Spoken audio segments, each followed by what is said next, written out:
Mr. Secretary-General, thank you very much for your time. My first question is that you are well aware that Afghanistan has recently seen a resurgence in violence, especially in northern provinces of Kunduz, Faryab and Badakhshan. Will NATO go to a new combat operation given the security situation in the country? We are not considering to go into a new combat operation. We have been in Afghanistan in a combat operation for many years. That's the longest lasting combat operation NATO has ever been in, or the biggest one. That was called ISAF. That was ended last year, and then now we are into what we call train, assist and advise mission.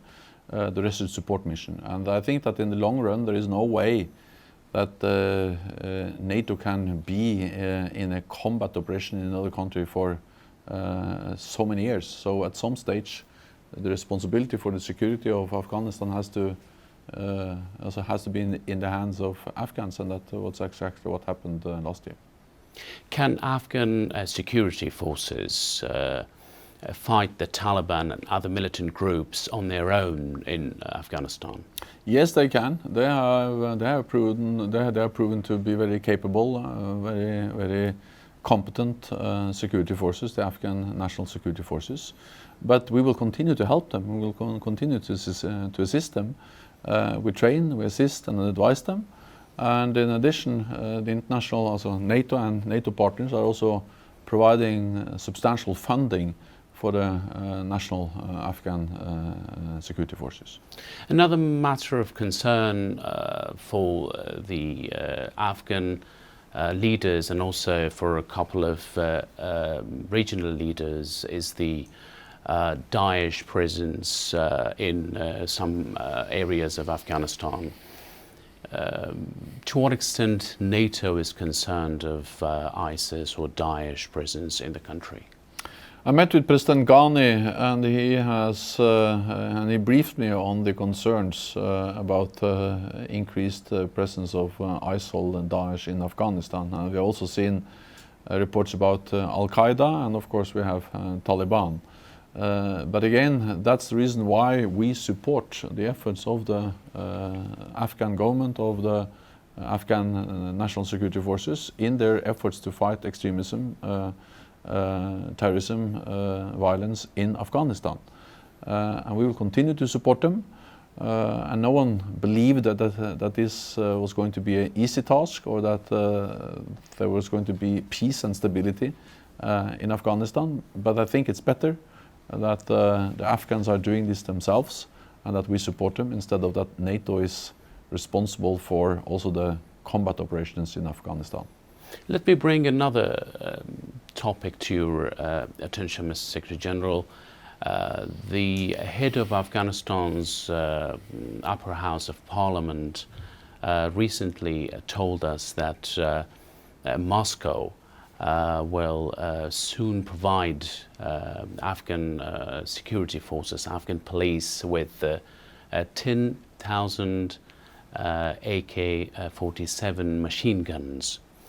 Are you concerned about this Russian military involvement on this scale in Afghanistan?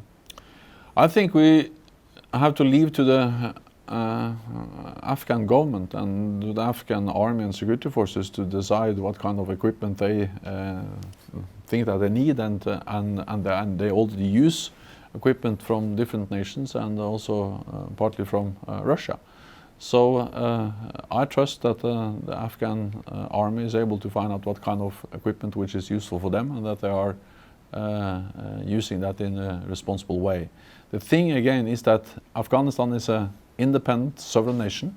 We have supported them for many years. We will continue to support them, but not through a combat mission, but through train, assist and advise.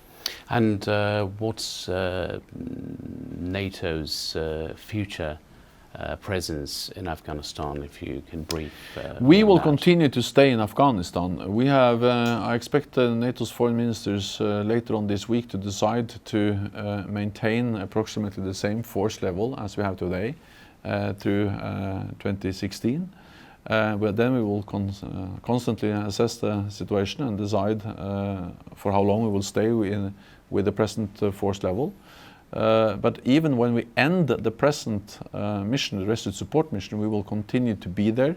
We have decided to establish something we call the Enduring Partnership, which is then a civilian-led mission, where we're also going to help support the Afghans. And then, of course, we are also aiming at continuing to provide the necessary financial funds for the Afghan National Security Forces. And what's your message to the ordinary Afghans? Is that we will support, we will help, we will be there, but at the same time, in the long run, the future of the Afghans has to be in the hands of the Afghans, and the security of Afghanistan has to be in the hands of the Afghan National Security Forces and Army. Mr. Secretary General, thank you very much indeed. Thank I do you so appreciate much. it. Thank you.